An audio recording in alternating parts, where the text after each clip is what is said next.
What if 3 careless words in a courtroom could flip a life upside down? Today you will see how calling a respected judge an old fool turns a rich boy's routine ticket into handcuffs and the harshest sentence this court can give. Can we please speed this up? I have a lunch reservation, Brandon Campbell says, not even looking up from his phone.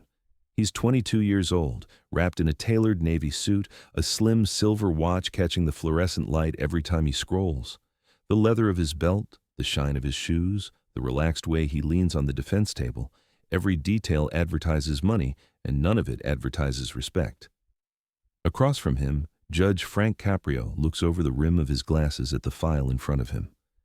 Decades on the bench have taught him to read a driving record the way surgeons read scans, and what he sees on these pages is not a one-time mistake.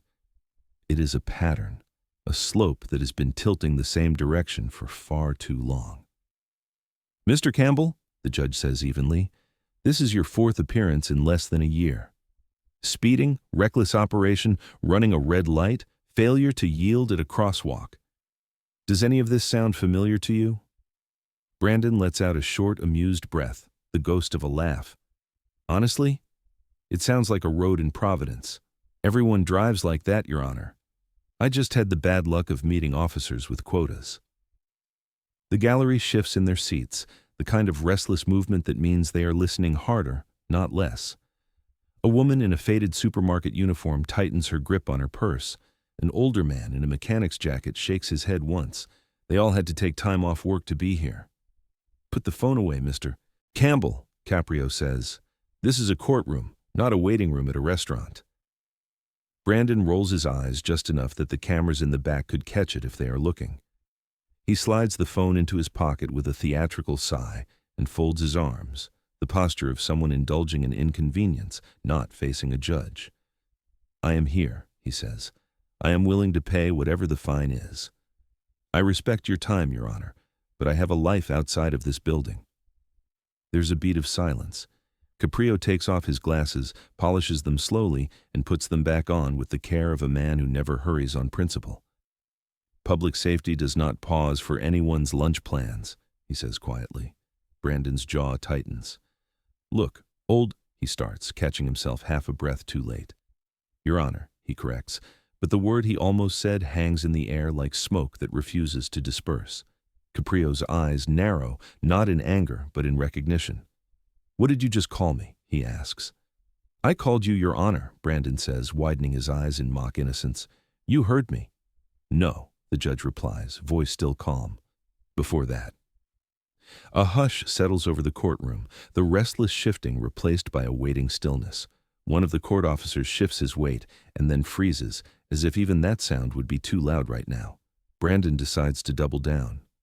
If I stumbled over a word, I apologize, he says, with a tone that suggests he apologizes to get something, not because he means it.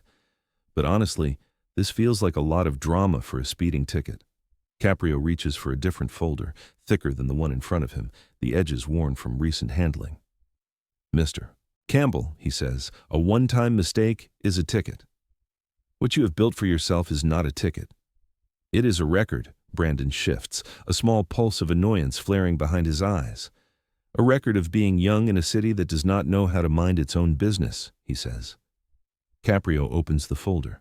Inside are printed reports, still images clipped from traffic cameras, and a thin envelope with a seal from the Providence Police Department.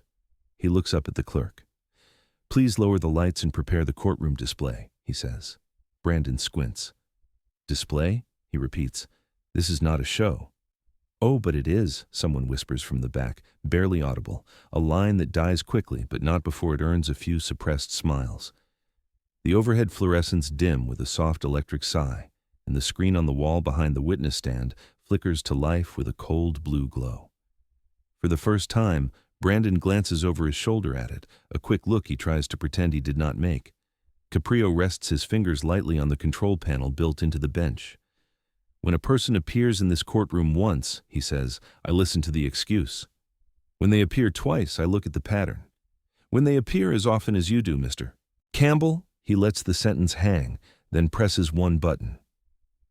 Before we play this recording, his voice softens just enough for the cameras. If you are watching this and you believe that the law should apply the same way to everyone, take a moment to support this channel and like this video. The next 10 minutes are going to be very uncomfortable for the man at that table. The screen shifts from blue to the grainy image of a dark city street, framed by the dashboard of a patrol car. Brandon's face loses a little color as he recognizes the stretch of road and perhaps, deep down, the night. The video begins to play. Headlights cut through the February darkness as the patrol car follows a silver sports coupe weaving through sparse traffic. The dash camera timestamp glows in the corner, but the numbers are beside the point. What matters is the way the speedometer needle trembles far past the posted limit. On screen, the red and blue lights flare, and the siren whoops once before settling into a steady wail. The silver car hesitates, then darts into the right lane and pulls over with the grudging compliance of someone who is not used to being told to stop. In the courtroom, every eye is either on the screen or on Brandon, watching him watch himself. His jaw works, but he keeps his arms folded, a fortress of posture around a mind that is suddenly riffling through memories. On the recording, Officer Chen steps out of the patrol car, the microphone on his uniform catching the crunch of gravel under his boots. "Good evening, sir." His voice comes through the courtroom speakers, steady and courteous. "License and registration, please." From the driver's seat comes a familiar voice, younger but with the same lacquer of entitlement. "Do you have any idea who my father is?" Brandon asks on the recording. In the real courtroom, Brandon's eyes close for half a second. A fragment of something like regret or just irritation flashes across his face, then is gone. "Sir, I stopped you because you were traveling at a very high rate of speed in a residential zone," Officer Chen replies. "I need your license and you need to calm down," recording Brandon interrupts. "People like you do not pull over people like me for going a little fast. You write tickets for broken taillights on old sedans, not for cars that cost more than your yearly salary." A murmur ripples through the courtroom. Caprio lifts one hand, and the sound falls away instantly. "Sir, this is not about your car," Chen says on the audio. "It is about the way you are using it." There's a pause on the recording, filled with the faint hiss of winter wind against metal. Then, "Look," Brandon says, his voice dropping into that confidential tone people use when they believe they hold all the cards. "How much do you make?" 60,000 a year. I can double that right now if you forget this ever happened." On screen, Chen does not move. "Attempting to offer me money to ignore a violation is not a negotiation," he says. "It is a serious offense. I'm going to ask you to step out of the vehicle." Recording Brandon laughs, a short disbelieving sound. "You are making a huge mistake," he says. "My father knows the mayor. He donates more to the city in 1 week than you will see in a year. You really want to be the one who wastes his time?" The video freezes on Brandon's face, caught mid-smirk in the wash of red and blue. Caprio presses a button, and the image shrinks into a still frame, hovering at the edge of the screen while the rest of the wall returns to neutral light. "This is one night," the judge says, turning back to the room. "One street. One officer. If that was all there was, we could call it a bad evening and move on." He taps the thicker folder with one finger. "But this is not all there is." The clerk steps forward to hand him a printed report, 3 pages of dense text and small case numbers. Instead of reading every line, Caprio fans the pages like a deck of cards, choosing a few with surgical precision. "March," he begins. "Stopped for speeding on the highway. You offer cash to the officer and tell him he will regret saying no." He glances up. "June," he continues. "You tell a female officer that she is, in your words, too pretty to be writing tickets and suggest she find a better use for her mouth."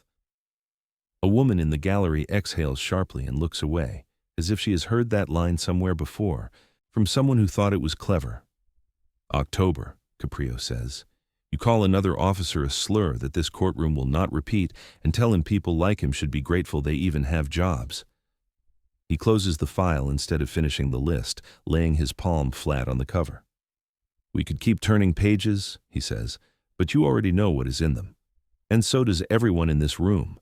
To underline the point, The screen behind him flashes for a second with a rapid montage, a stack of citations stamped with Brandon's name, a blurred traffic camera shot of his car running a red light, a police body camera still of him gesturing angrily in another stop.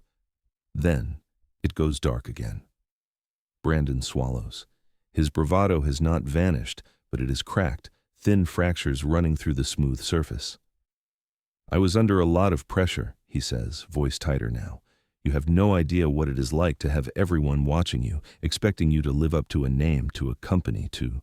Pressure does not force you to humiliate clerks and threaten officers," Caprio cuts in, not raising his voice. "That is a choice." For a moment, the judge seems to weigh something invisible in his hands. The room waits with him. "And we still have not reached the worst part," he says at last, "because everything you have seen so far is about your pride. What comes next is about someone else's life." Every head in the gallery lifts a little higher. Even Brandon, despite himself, leans forward almost imperceptibly. The judge nods to the clerk. "Bring up the next exhibit," he says, "the one from the parking lot on a cold January night." The screen brightens again, ready to show what his money did not fix and what his arrogance never once stopped to see. The next video opens on an empty parking lot washed in the yellow pools of overhead lamps, the kind of place that feels lonelier than it looks.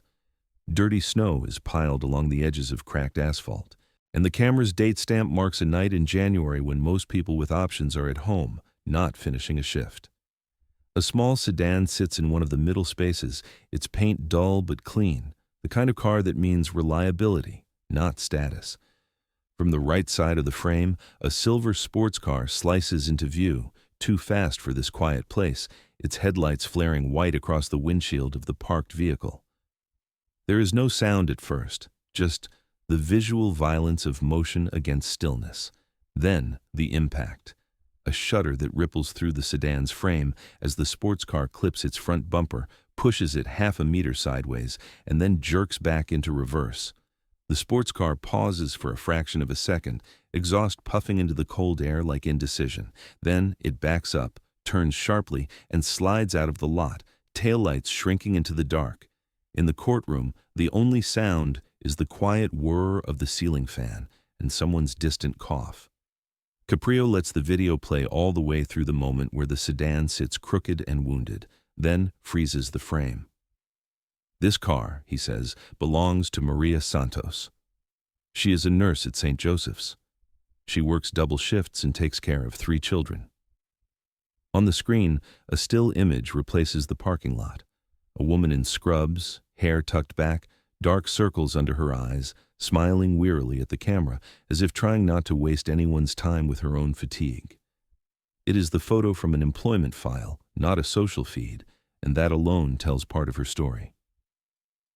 "She saved for that car for 3 years, Caprio continues.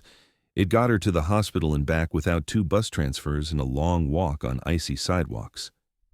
After that night, it was declared a total loss." He holds up a thin stack of papers with a yellowed edge. "This is the police report, the insurance estimate, the complaint she filed when the driver left the scene." For a long time, it went nowhere. Brandon stares at the picture of Maria as if it is part of some unrelated slideshow. His brain tries to maintain the story it prefers, that these are all inconveniences blown out of proportion, but the connection between his car and her face is not abstract. "I do not remember that," he says, though even he seems to hear how thin that sounds. "I go to a lot of places." "You remember the club you left that night," Caprio replies. "You remember how much you had to drink. What you chose not to remember was the person whose life became harder so yours could stay easy." For a heartbeat, the judge looks almost tired, the weight of repeated disappointments resting in the lines around his eyes. Then he straightens. "Play the lobby footage," he says to the clerk. The scene shifts from parking lot to courthouse lobby, captured in the bluish tint of security cameras. Brandon stands at the reception counter, shoulders loose, impatience written in the tilt of his chin. The clerk on the other side flips through papers, trying to explain a rescheduled hearing date. The audio comes in midway through a sentence. "Just need your signature here to confirm the new appearance," the clerk is saying. On screen, Brandon snorts.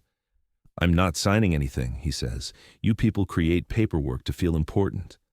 I show up, I pay, I leave. The clerk swallows, glancing toward the metal detector where a court officer stands just out of frame. It is just a formality, sir, she says. You know what else is formal? Brandon leans on the counter. Titles. Robes. Old men pretending they matter because they sit higher than everyone else. The words land hard in the courtroom, even though they were spoken days ago in that lobby. On the video, he lowers his voice just a little, but not enough to escape the microphone. That old fool will not be around forever, he mutters. Then someone with sense will take his place. Caprio pauses the footage on Brandon's face mid-sneer. He does not look at the screen. He looks directly at the live version sitting at the defense table. So, he says, almost quietly, that is what I am to you. An old fool. Brandon's mouth opens, closes. I was venting, he says. People talk. It was a private conversation. In a public building, Caprio replies, about a public servant. While a woman whose life you made harder was sitting at home, planning how to get to work on time with no car. The judge reaches for the thin envelope on his bench, the one with the police department seal. He opens it with a slow, deliberate tear that sounds loud in the quiet room. Officer Chen filed a statement, he says. A few days after your stop, you left a message on his department voicemail. He forwarded it to Internal Affairs, who forwarded it to me. The clerk taps a key, and a new audio file plays. Hey, hero! Brandon's voice spills into the courtroom, stripped of any charm, just tired contempt. Hope you enjoyed pulling me over. You're going to regret that. My father's lawyers are going to drown you in paperwork until you remember your place. The recording cuts off with the click of the phone hanging up, and for 3 full seconds, nothing replaces it. No commentary, no movement, just a carefully held silence that forces everyone present to sit with what they just heard. This is the pattern interrupt, the point where noise collapses into stillness so the weight of it all can land. Even through a screen, attention snaps tighter in these empty seconds than it ever could with more words. Then, the next video begins. It is not from a traffic camera or security system, but from a bystander's phone, the frame slightly shaky, the audio sharp. A crosswalk comes into view, white stripes damp with recent rain, the walk signal glowing. A woman pushes a stroller into the street, glancing both ways, her free hand clutching a diaper bag. From the left side of the frame, a silver car lunges forward, engine revving higher than necessary, as if the driver is more interested in the feel of acceleration than the rules painted on asphalt. The woman jerks back. The stroller's front wheels lift off the ground as she yanks it out of the path of the car, which misses the metal frame by less than the width of a hand and roars through the crosswalk. The phone's microphone picks up the sharp cry of a baby, the ragged breath of a frightened parent, and the furious shout of someone off camera. The license plate is blurred for privacy, but the make and model are unmistakable. Caprio stops the video not on the car, but on the woman's face as she clutches the stroller, her mouth open in a sound the camera does not quite catch, eyes wide with the realization of what almost happened. Then, he lowers his gaze to Brandon. If that stroller had been yours, he asks, would this still be about quotas and jokes? If that child had been your family, would you still call the man responsible for holding you to account an old fool? Brandon tries to answer, but the words snag somewhere between his chest and his throat. For the first time, his silence is not defiance. It is the absence of any excuse that sounds believable even to himself. The gallery does not move. Somewhere in the back, someone's chair creaks, a tiny human sound against the heavy quiet. On the bench, the judge's hand moves toward the gavel, but stops just short of it, hovering as if feeling the weight of the decision that is about to fall. The climax is no longer about whether Brandon broke the law. It is about whether this courtroom will finally be the place where his money stops buying him distance from consequence. When Caprio speaks again, his voice has lost even the thin layer of theatricality that cameras often bring out. It is just a man who has seen too many versions of the same story, deciding how this one will end. Mr. Campbell, he says, you have treated this courtroom like an inconvenience, these officers like obstacles, and the people you endangered like background scenery in your own life. You have used your father's name as a shield, and your money as a weapon. Brandon stares at the tabletop.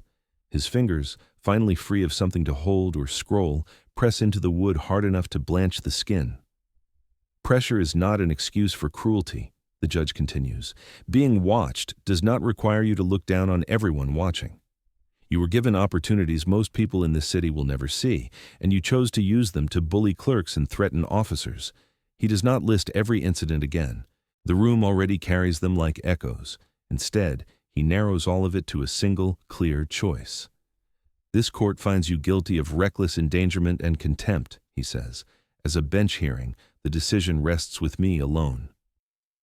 For a fraction of a second, Brandon's head lifts, as if still hoping for a familiar script. Stern words, a large fine, a lecture about responsibility, and then the soft landing he has always known. What comes instead does not fit that pattern. You will serve 90 days in the county facility, Caprio says, enunciating each part slowly enough that there is no room for misunderstanding. You will pay fines totaling $30,000. Your driver's license will be suspended for 2 years. You will complete 200 hours of community service in the municipal rehabilitation program. He pauses. Effective immediately. The word immediately hits Brandon harder than any number. It draws his gaze up with a snap, eyes wide, as if he has just heard a foreign language he was not prepared to translate. Wait, he says, the thin surface of control finally splintering. You cannot send me to jail today. I have obligations. Meetings. There are appeals. Your attorney is free to pursue the appeals process, Caprio replies. Until then, the sentence stands. The only meetings you need to attend immediately are with the officers who will process you. He nods once to the bailiff. The camera does not linger on the officer's approach. It jumps in close on Brandon's wrists just as the cuff clicks shut around the first one. The metallic snap rings louder than its small size should allow, an audio spike that punctuates everything that came before. Gasps ripple through the room, followed by a low murmur that the court officer cuts off with a measured, "Order, please." Someone in the gallery exhales a wordless sound of relief, not because a rich boy is suffering, but because, for once, the scales seem to tilt somewhere closer to level. Brandon's posture shrinks by centimeters as the second cuff closes.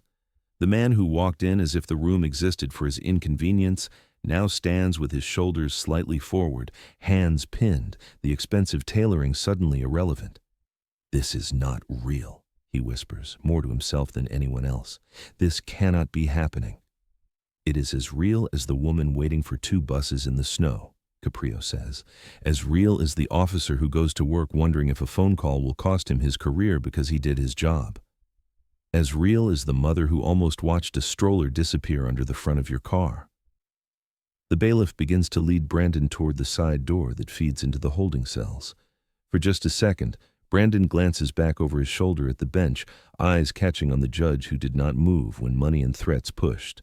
Caprio holds that gaze with something that is not triumph and not cruelty. If there is any satisfaction, it is buried beneath the weary understanding that this is one small correction in a world that will need many. When the door closes behind Brandon, the air in the room changes. Conversations start in low voices, some relieved, some thoughtful, some already turning the moment into a story to tell later. The judge could move on, call the next case, and slide the file into the stack of completed. Instead, he leaves it open in front of him for a moment longer, the name Campbell visible on the tab. He looks up, not just at the gallery, but through the cameras that are capturing this for anyone watching at home or on a phone in a break room. "Those of you who are still watching," he says, "remember this." He does not raise his voice, but the words carry. "Respect is the simplest law to obey," he says. "It costs nothing and protects everyone. The moment you decide it only flows upward, never outward, you have already broken something much larger than a speed limit." He lets that sit for a beat, then adds, "Ask yourself, when your choices put someone else at risk, do you want a world where money lets you walk away, or a world where someone, somewhere, will still say, 'Enough'?" No one answers out loud, but that is not the point. The question is meant to follow them out of the building, into their own decisions, into the quiet corners where small selfishnesses grow into something larger if never checked.